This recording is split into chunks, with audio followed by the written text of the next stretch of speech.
You're listening to the Smoke Meat Podcast. I'm your host, Brad Pittman. Smoke Meat's brought to you by Joe's Underground at the corner of 8th and Broad in Augusta, Georgia, in the bottom of the Lamar Building. Joe's is such a great place. Great food, great people, great drinks, just an all-around great place. Make you feel like your family from the first time you walk in there. Go see Jeremy and the gang. Tell them I said, come on down, give you something to drink, sit down, make some new friends, and hang out with old ones. Remember, I goes to Joe's, and so should you. At the corner of 8th and Broad, in the bottom of the Lamar Building in Augusta, Georgia. Joe's Underground. Today, my guest is Mr. David McAbee, director extraordinaire. I had such a great time sitting and talking with David. We talked about some of his movies, just talked about life in general, and I think you're going to enjoy it. So, as always, share, subscribe, and kick back. Let's get this thing going here on Smoked Meat. Hey, how you doing today, David? Doing good, man. Thanks for having me. Oh, anytime, man. Thanks for coming on. Thank you very much. Yeah, It's a great way to spend a summer day. definitely. Well, it's a summer night here, because we're a little bit ahead of you.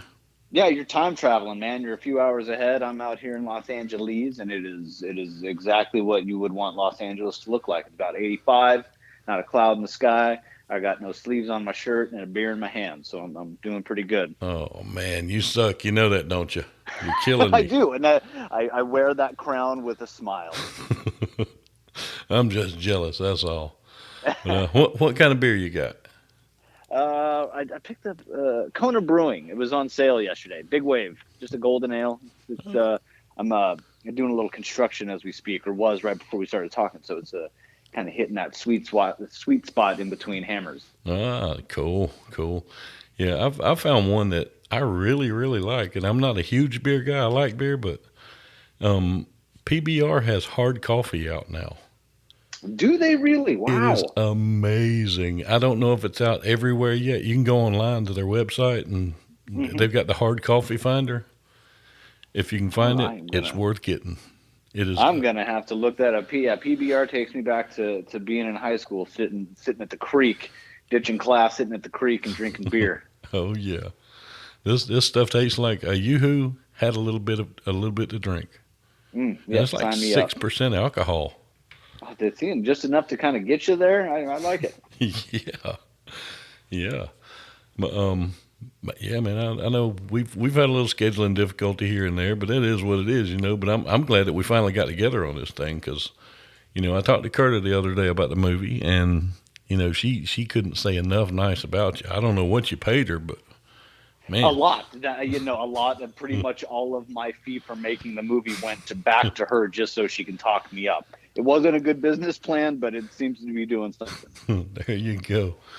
Yeah, she was telling me about the pre-production and everything, and man, I thought Poltergeist was cursed. Holy cow! Well, yeah, man, we had as you already heard, we had a hell of a time trying to get that movie off the ground between writing it for about a year, losing one of our cast members and close friends, recasting that, getting in a motorcycle accident. I mean, but through all in all, we made a movie that we're proud of, and and a story to tell. Yeah, and that's something that's awesome today. When everybody I know money is a goal. That's a huge goal because you don't want to lose any. You'd really like to make some, but yeah, that would be nice to actually make some one of these days. In the world right now, everybody's got that one formula that works, and everybody's trying to follow that one formula. Be it superheroes right now, or 20 years ago it was the Spring Break movies, and yep. And to have a story that you believe in and you want to tell, even though it doesn't quite fit that formula today, it's a great thing.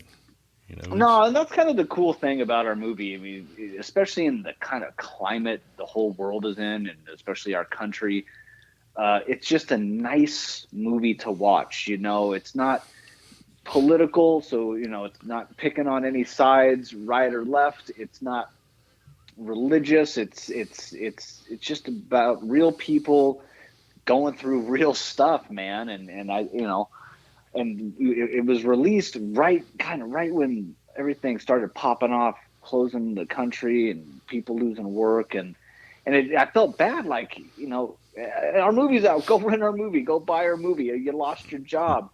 But if there's a way for people to get out there and see it, I urge people, not only because I made it, but just because it's a nice movie. Take 94 minutes out of your day, turn the news off, put the paper down, put your phone down, and check out For the Love of Jesse. Yeah, my wife picks on me all the time. She says I watch some weird stuff, and I do. I mean, I've got so many different varying tastes, and to me, I tell her I don't watch this for education. I don't watch The Sopranos because I want to be inspired. I want to escape for an hour. Exactly. I don't want to have to think, and Mm-hmm. and that's to me a good story. Just kind of you immerse yourself in that, and you're lost for that 94 minutes or however long the movie is. And that's a gift. Yeah, and it's kind of funny how it turned out that way, or at least where the state of the world is in, and where we're at trying to push our film. It's exactly that 94 minutes of escape. Because I'm the same way. I'm a giant horror movie connoisseur. My first film was a horror movie. My next film is a horror movie, and For the Love of Jesse is like right there in the middle. Not horror at all. Strictly a love story, strictly a drama, but it's a nice escape. Yeah, exactly. And speaking of horror, I love some horror movies. What are some of your go-tos? Well, all the Friday the 13th. I love all of those. My man. And I like Freddy. I've actually got some friends right now who are working on a fan film called Freddy versus Jason Dreamscapes. Oh, cool. I had them on about 3 weeks ago, and they're actually funding this through the Indiegogo thing. And today I think they were like 92% funded. Oh yeah, so I'm gonna have to look that up. That's right up my. I'm personally a Freddy guy. That's my jam. I'm a child of the '80s and '90s, so being a Freddy guy is in my DNA. But I mean, you can't have horror without mentioning Friday the 13th. Oh yeah, well, one of the guys who does this, his name is Blake Best, and he has written some fan fiction novels, stories with Freddy. Oh, that's cool. And looking at the stuff they're making, the gloves and everything, man, they are amazing. They're detailed, and it's just so awesome. That's neat. Good for them, man. That's not easy to do.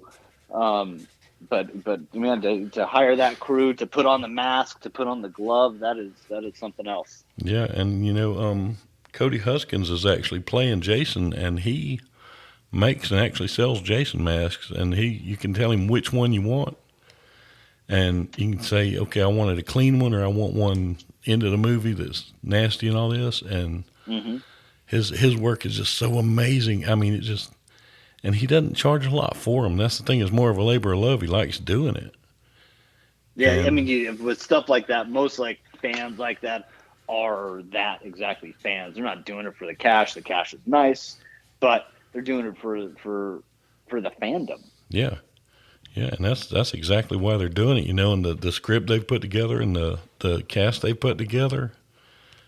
I mean, I'm in awe of them. They've written out their whole soundtrack. They've performed it. And matter of fact, if you go back and listen to that episode, any music you hear on it, they did that. Oh, that's cool. I'm gonna have to check it out. I'm gonna have to look it up on the Indiegogo and then your old episode. That's rad. Yeah, and I'll get you in touch with Blake and Cody also, because they're some great guys. Man. I can't wait to see it when it's all done. That's great. Yeah, but I mean, and what's funny about horror, it doesn't really scare me. You know what movies just scare the piss out of me? It's things like Outbreak. Yeah, like real stuff, which is what we're going through in like real life now. Like I got people, my friends of mine, who like watch Outbreak and like Contagion all the time right now. I'm like, we are living Outbreak and Contagion. The last thing I want to watch is Outbreak or Contagion. Try being a paramedic in the middle of all of this. Oh my gosh, yeah, no, God bless you, man. I wouldn't. That is for other people. Yeah, but those movies terrify me. But I love the ghost movies and things like that. Because I used to ghost hunt. I haven't had a chance to do it in a good while, but I love doing that. That's cool. I was producing a reality show. It was a food show actually, but we did a ghost hunting episode. And to really do that with some real ghost hunters was a blast. Getting to go into old mansions, to old graveyards, to haunted houses. It was a blast. Oh, it's fun, and the most evidence we got was audio. You know, the EVPs. Mm-hmm. And I've got some really, really, really good ones. I'll have to send some of them to you. But oh, please do. I actually, when I interviewed Stacy Toy on her episode, I caught an EVP while I was editing. No kidding. Yeah, because what I do is, like right now, we're doing the interview. When I'm done, when I go to edit, I'll record an intro, and then I'll paste this at the end of the intro. Mm-hmm. Well, I was the only one here at my house, not got a high voice. Stacy was the only one where she was. And it wasn't her voice, but between my intro and the start of us talking, you can hear it say, "I hear him." Ooh, yeah, that is spooky. Yeah, and it was so cool. I'm like, holy crap, we got an EVP on our show. That's neat, man. Yeah. It's funny. So my wife and I moved into our house, two years ago-ish. We bought it from the old couple that had lived here for 40 years, and they're like, listen, the wife died in the house. She wanted to die in the house, this, that, and the other. Yeah, cool, man. Good for her. Good for them. Mm-hmm. But since we found out, like, we have this running joke that she haunts our house. But, we hear the footsteps late at night. We see lights go on and off by themselves. It's a trip, and we just always like, Gail, take it easy. We're here. Don't worry about us. We're gonna treat your house good. And she seems to be liking us, and we like her. But she likes to run our electricity bill up every once in a while by switching on those lights. It happens, the ghosts are like kids. They don't have to pay the bill, so they don't care. Exactly. They don't got to worry about it anymore. Ghosts are kids. They could give a damn. Yeah, exactly. But yeah. And I tell you, I don't recommend ghost hunting your own house. But if you ever want to, when I was doing it before, if you wanted to hear EVPs, you had to do all your recording and then go back and find a quiet place, put on your headphones, and just listen for several hours of tape. Jeez. And I've got a new recorder that I actually bought for the podcast when I first started it. But I can plug my headphones in and hear everything real time. So I'm really wanting to take this thing ghost hunting.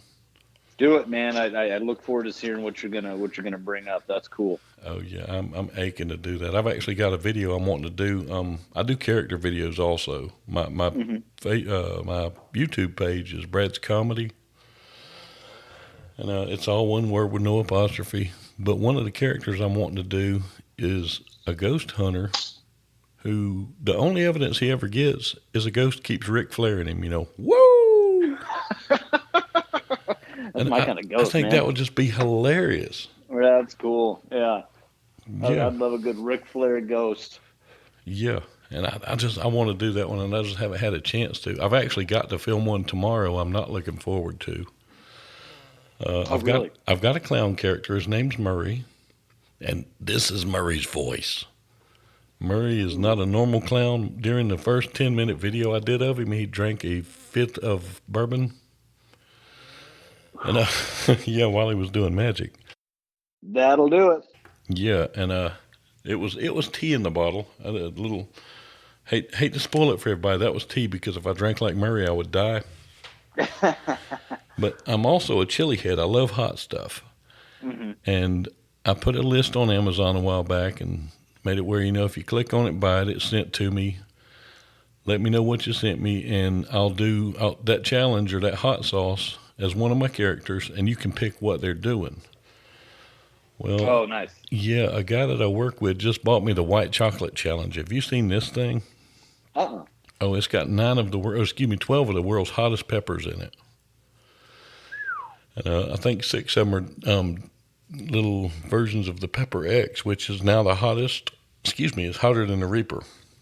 Oh my gosh, you got more balls than I do, friend. I can't do hot like that. I like flavor, I like spice, but hot like that, where your eyes are watering, your nose is running, your mouth is drooling, that is not for me. Oh yeah, this thing's I've put off doing it for like 3 weeks. I've got to do it though, because I can't not. The man paid $20 for this thing for me, so I've got to do it. But you got to. He wants me to do it as Murray the Clown reading from 50 Shades of Grey. You know what? I might have to tune into that. That Yep. that sounds like a good time. I might have some of that bourbon too. Hey, it's Jesse James bourbon. The rock group Ooh. Jackal. Uh-huh. Oh yeah. Yeah, and it's funny. It's a not a high price bourbon. I think I pay $16 for a fifth of it when I buy it, Hmm. and it is so good. It's probably one of the best bourbons I've had. That's the weird Oh part. really? Wow. Okay. Okay. The last great bourbon that I had that really like made me remember it and take it home when I was traveling a lot on the road when the world was open Hmm. was Chattanooga whiskey, the 1810, I believe is what it's called. Hmm. And it is, man, it is just fire your rockets. Huh. I had to give that a shot because Oh, please do. I was always a vodka guy, and I decided I wanted to try some bourbon. And when I don't drink a lot of, when I do, I put it in the bottom of a coffee cup and smoke a good cigar with it. Nice. And it just works. And I do some burgers that the name of the show is Smoked Meats. So I got to talk a Yep. little bit of groceries. Hmm. But I saw some burgers online that I did, and I've got a 6-inch round, 2-inch cake pan, and I'll put brown sugar in the bottom of it, pack it as full as I can with hamburger, put brown sugar on top of it, and poke holes in it and pour a shot of bourbon in there. Oh, nice. Well, you let that sit for a little while and put it in your smoker for about 30 minutes and then finish it off on a griddle where it'll caramelize that brown sugar. Hmm. Holy crap. It's God, that amazing. sounds great. That looks like I know what I'm doing tomorrow. Oh, dude, it's worth doing. It is so good. Love that. Yeah. Obviously summertime, so we've got the barbecue out. We're barbecuing every night. Got friends over. Social distancing, obviously, but that sounds like a good one for everybody. Oh, yeah. And if you doing pork chops or any kind of pork, or it Hmm. works good on chicken too. One of my go-to rubs that I make, I've got one that has 30 ingredients. So I obviously know rubs. Hmm. But my go-to is equal parts of regular chili powder and country time lemonade mix. For Really? So what is it? The tartness and the hot? Does that do something? What? Well, it's not really hot, just regular chili powder, like not hot. And the sugar in it caramelizes also in the mix when you're cooking it. Plus you get that All right. sweet, that little tart, and that little spice. And That's one of the things I miss about the world being open. I was traveling the world for a food show that I was on for a while, and I always would request, give me the episodes in the South, yeah, because like I was like, I want to go to the South. I want to learn more about barbecue, and I want to learn more about rubbing and smoking, and watching whole pigs get smoked all day, and then trying that and different rubs hmm, on everything. It was the best. I mean, I'd come home after weeks on the road, and show my wife like, all right, here's what we're trying. Here's what's next. hmm. It was fun. Oh yeah. And hey, anytime you need any advice or need any ideas, you got this number. Lock it in your phone. Done and done. And I interviewed Kenny Wilkerson from Nova Rex, the '80s hair band, Hmm. and he's got a cookbook out now that you need to look into getting. It's Oh called yeah. Rockin' Recipes for Autism because all the Oh money cool. from this goes toward autism. Oh, that's cool. Yeah, and he's such a great guy, and he's very invested in this cause. And I tried one of the recipes out of it the other night. I did a salmon that was encrusted with wasabi and sesame, Ooh yeah. and oh man, it was amazing. That's cool. That was one of I think my favorite parts of making movies and making TV is crafty. Yeah, If you're on a good movie or if you're on a good show and they got good crafty, especially when we were making Jesse, we always had like homemade meals. I mean, homemade lunches, homemade dinners. People would come out and barbecue all day and just eat and ribs and burgers and steaks, the whole nine. yeah, yeah. Carter was telling me the one thing y'all did that a lot of productions don't. Cast and crew ate together. Yeah, it's good. I mean, the cool thing about our crew, cast and crew, was it's a small cast, small crew. Every crew's doing two or three jobs. Cast has enough to worry about, Yeah. So everyone's eating together. It was Randy Wayne sitting next to a PA, or Adrian Barbeau sitting next to the guy who cooked the meal, and everyone talking and hanging out. And I get it on bigger shows. We've all, worked on those where everyone's separated or secluded. You have to be in a trailer, this, that, and the other. But it's nice every once in a while when people can sit down together and talk about the shoot, talk about the craft, talk about nothing, Yeah. so it was really cool. Yeah, I've been in a couple of movies, as an extra. The first one I was in was Fled with Lawrence Fishburne and Stephen Mm-hmm. Baldwin. And Nice. we the way I got it is we were the ambulance on scene. Mm-hmm.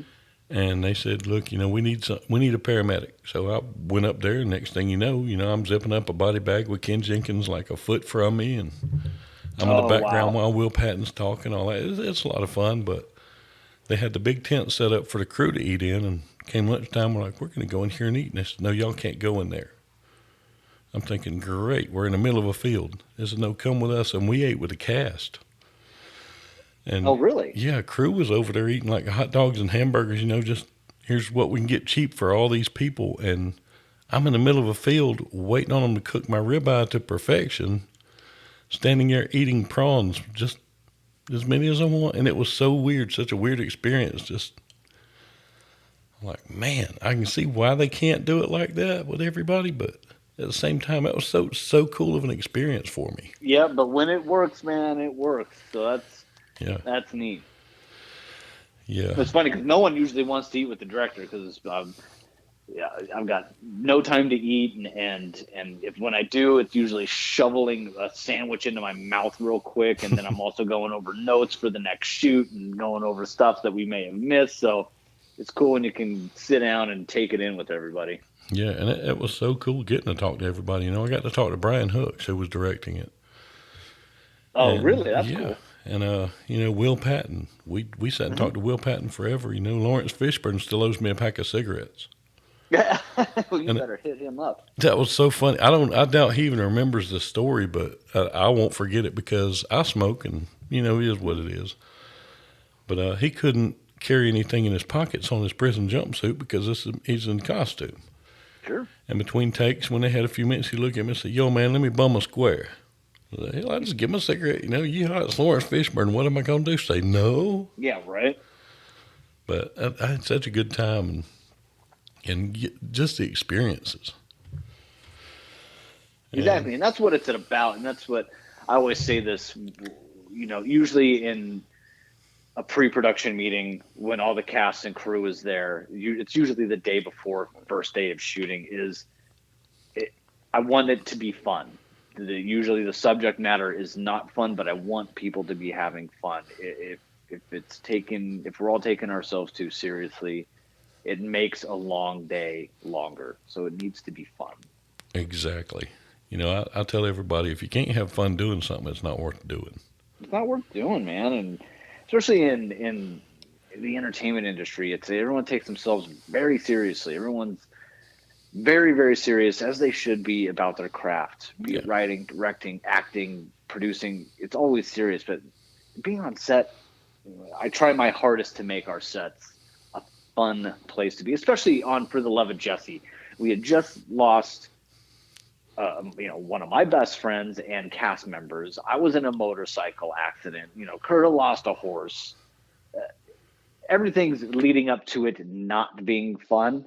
But for everyone that I still talk to, it's like that was one of our highlights of that the past 5 years was being on that set, being out in the desert for 3 weeks or a month or whatever it was. And it was about having a good time. It was about working real hard every day, bringing everything you got every day. But as soon as I said wrap, people are going back to our hotel rooms, cracking open drinks, ordering food, staying up all night, watching the sunrise. It's stuff like that you can't take back, that you can't fake. That we can pretend all day on set, but when you're having those moments where you're really connecting, that's the stuff that you can't fake. exactly. And if to me it makes everybody a person because if I'm on a set and I'm in a role or whatever, and all I'm worrying about is okay, am I going to piss David off? Is he going to like this? Man, what's he going to say? Is he going to jump on me? I'm not going to do a good job. But if I'm like, exactly. I'm doing this because this is going to make David happy, and I'm going to do a really good job, and it's going to be a good thing in the end. Yeah, and it's about, for me, it's about creating something honest, be it a drama like For the Love of Jesse or Night Terror is my first movie, or mine, whatever comes down the barrel next. But it's about making something honest and unique and personal. But as soon as it's cut, having a good time. Yeah.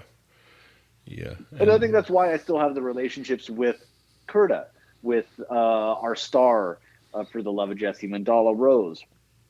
I still talk to our producers on the weekly, Randy Kalina, Sean Miller. Like, these are the people that I talk to all the time. Our editor and his wife, and Kelly Kula, that was in the movie. She played Kelly with an I, and Miguel, who edited our film. I didn't know them before this movie, but I talk to these people 2 or 3 times a week now, and we're always creating something together. We always, hey, can you write me a thing? Let's make a short. Let's make another movie. And I wouldn't want to do that if I didn't like these people. Yeah, I want to continue working with people that I like, that can not only bring it on screen, but they can bring it when I say cut, and we can go grab a drink and barbecue and everything in between. Yeah, exactly. And if y'all ever film anything in Georgia, I do a little cooking here and there. Good. Looks like I'm coming to Georgia then. And we have a lot of tax breaks. You guys do, yeah. That's where everybody's headed, man. Everyone's headed to Atlanta.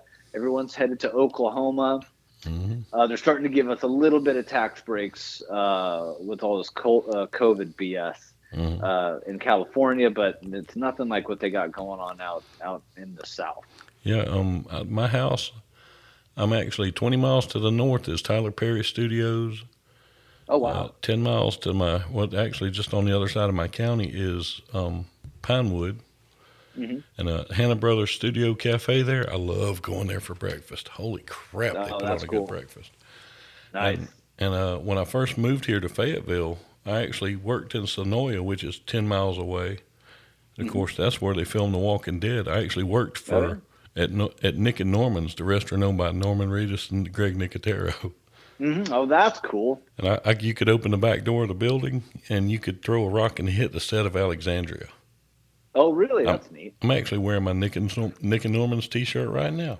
There you go. But I mean, there's just so much that goes on here. I mean, you ride around, and everywhere you've got the black and yellow signs with the arrow and the initials on it. Oh yeah. No, well, let's cross our fingers. Maybe my next one will be out there. Cool. I'm due for a southern trip. So. Hey, I've got some ideas. Yeah, well, I just don't have the talent or the backing, so. Yeah, that's where it's at. Yeah, the backing is where it gets me, and so it's always something. Yeah, definitely. But no, I love entertainment in any form because, like I say, it's an escape, and I do stand up, and it helps people laugh. And this show. Yeah, no, whatever you can do to help people either laugh or escape the day-to-day grind is the best. I started out in radio, like old school AM, FM radio. The first time I was ever fired was from an AM station. Did you do your commercials on reel to reel? No, I was just after reel to reel. So we were doing everything. It was all digital. Oh, you were lucky. We recorded on reel to reel and then transferred it to carts. Ooh, no, it was neat. When I was in college, for the little while that I was in college, they had just taken out all the carts, so we had to learn how to load up vinyl and start the song without making it ramp up. Mm-hmm. But we didn't have carts, so everything was just online. We were doing all our editing digitally, which was great. Using Pro Tools and everything. Yeah. But yeah, no carts for us.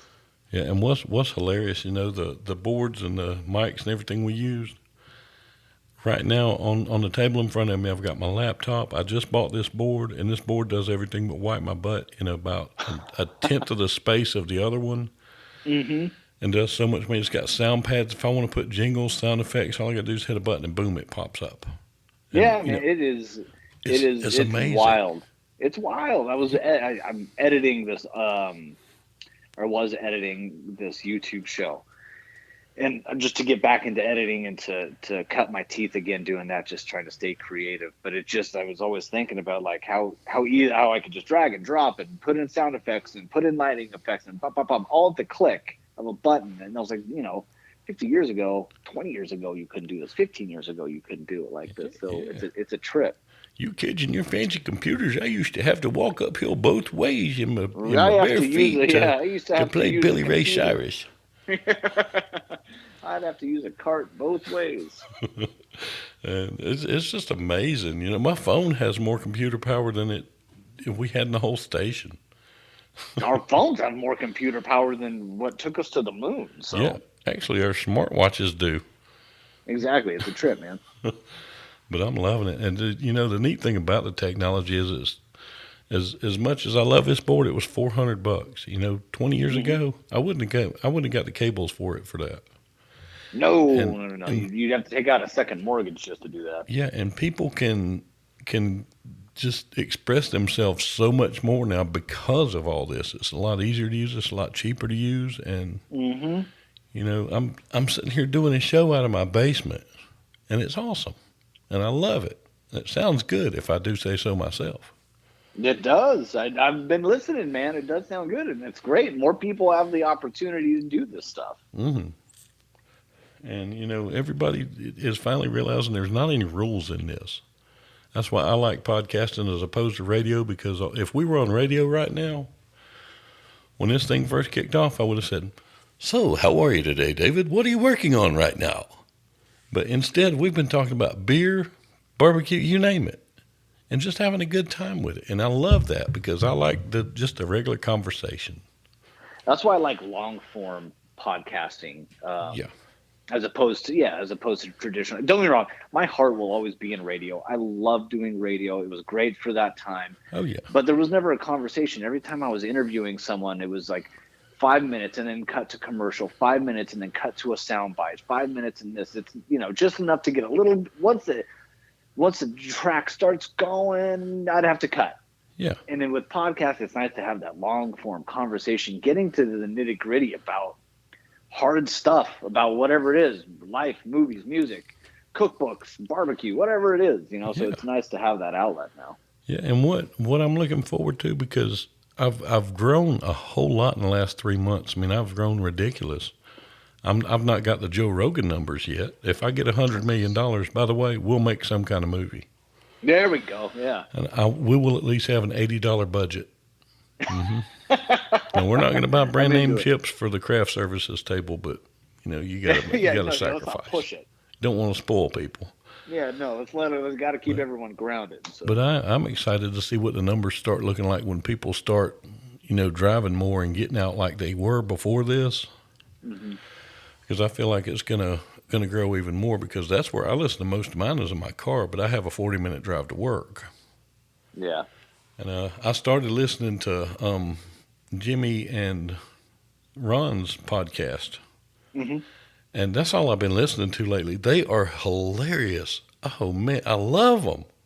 That's cool. I have had a ball with that thing. Nice. And That's I actually got to interview Ron the other day, and, man, he is a wild card, to say the least.